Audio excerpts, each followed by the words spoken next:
Shalom jemaat yang terkasih dalam Tuhan. Dalam Samas 12 Agustus 2021 ini, nats bacaan firman Tuhan diambil dari Kisah Para Rasul 6 ayat 8 hingga 15. Dan Stefanus yang penuh dengan karunia dan kuasa mengadakan mujizat-mujizat dan tanda-tanda di antara orang banyak. Tetapi tampillah beberapa orang dari jemaat Yahudi yang disebut jemaat orang Libertini.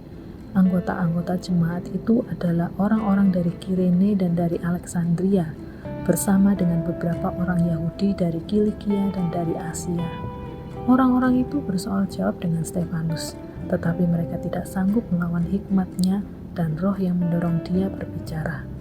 Lalu mereka menghasut beberapa orang untuk mengatakan, "Kami telah mendengar dia mengucap kata-kata hujat terhadap Musa dan Allah." Dengan jalan demikian mereka mengadakan suatu gerakan di antara orang banyak serta tua-tua dan ahli-ahli Taurat. Mereka menyergap Stefanus, menyeretnya dan membawanya ke hadapan mahkamah agama.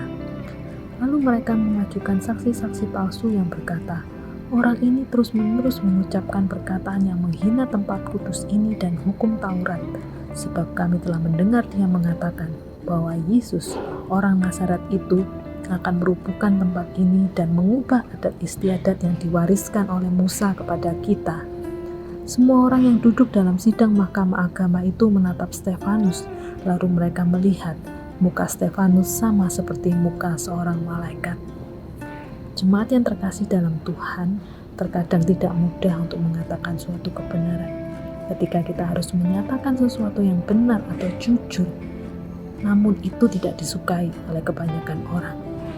Bahkan terkadang nasihat yang diberikan bagi seseorang yang mau jujur adalah, "Jangan, jika kamu jujur, nanti kamu hancur." Bahkan orang yang berintegritas seringkali bisa malah dibenci dan difitnah oleh orang fasik. Contohnya dalam bacaan kita tadi, kisah Stefanus. Ia dikenal sebagai orang saleh yang dipenuhi Roh Kudus dan memiliki karunia untuk melakukan mujizat. Stefanus bukan hanya melakukan banyak tanda ajaib, tetapi juga sangat berhikmat. Bahkan saat Stefanus bersaksi tentang kebenaran, yaitu Yesus Kristus, Stefanus bertanya jawab dengan beberapa anggota jemaat Libertini, orang Yahudi dari Kilikia dan Asia. Dalam debat tersebut mereka kalah berargumen dengan Stefanus. Untuk menutupi rasa marah dan malu, mereka menyebar hasutan dan fitnahan di antara jemaat bahwa Stefanus telah menghujat Musa dan Allah. Bersama dengan para tua-tua dan ahli Taurat, mereka menuding Stefanus telah melakukan penodaan agama. Itu sebabnya Stefanus diseret ke mahkamah agama untuk diadili. Di dalam pengadilan agama, tuduhan kepada Stefanus bertambah berat. Ia dituduh bukan hanya menghujat Musa dan Allah, tetapi juga menghina kewibawaan bait Allah dan hukum Taurat. Namun apa reaksi Stefanus saat mendengar semua tuduhan palsu yang dilontarkan orang-orang yang memusuhinya? Dia mengambil sikap diam. Tidak ada sepatah kata pun yang terlontar dari mulutnya untuk membela diri. Hatinya dipenuhi kedamaian dan ketentraman. Tidak ada ketakutan dan kekhawatiran tampak di wajahnya, karena dia yakin dia berkata-kata tentang kebenaran. Ia menyerahkan sepenuhnya pada Yesus yang diimaninya. Bahkan dalam ayat 15 dikatakan bahwa wajahnya nampak seperti wajah seorang malaikat. Jemaat yang terkasih dalam Tuhan, bagaimana dengan kita saat ini? Sebagai anak-anak Tuhan, beranikah kita menyatakan kebenaran saat ini? Di tengah masa pandemi yang sulit ini, ketika banyak orang lebih memilih cara yang aman dan nyaman dalam tanda kutip untuk mempertahankan hidup, berbagai cara yang tidak sesuai dengan firman Tuhan pun dilakukan. Bagaimana dengan kita? Apakah kita bisa tetap yakin dan bersedia ketika harus mempersaksikan sang sumber kebenaran di dalam hidup kita?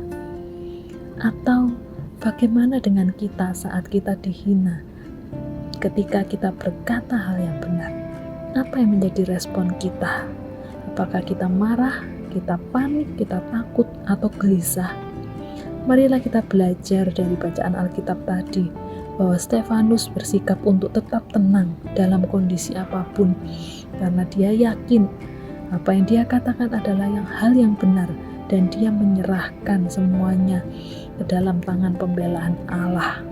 Allah yang adil dan benar tidak akan tinggal diam. Marilah kita menjadi anak-anak Tuhan yang tetap setia berkata benar dan berpegang teguh pada Sang Sumber kebenaran Allah kita. Amin. Mari kita berdoa. Tuhan Allah Bapa kami, saat ini kami rindu untuk kami boleh menjadi anak-anak Tuhan yang sungguh boleh mempersaksikan kebenaran di dalam kehidupan kami. Sekalipun di dalam situasi dan kondisi yang sulit, kami tetap menjadi orang-orang yang berpegang teguh untuk mempersaksikan Tuhan. Tuhan, kiranya Engkau yang memampukan kami menjadi saksi-Mu, menjadi terang dan kebenaran di tengah-tengah dunia. Di tengah-tengah masa yang sulit sekalipun kami dapat tetap mempersaksikan tentang Tuhan. Ini menjadi doa kami, di dalam nama Tuhan Yesus kami berdoa. Amin.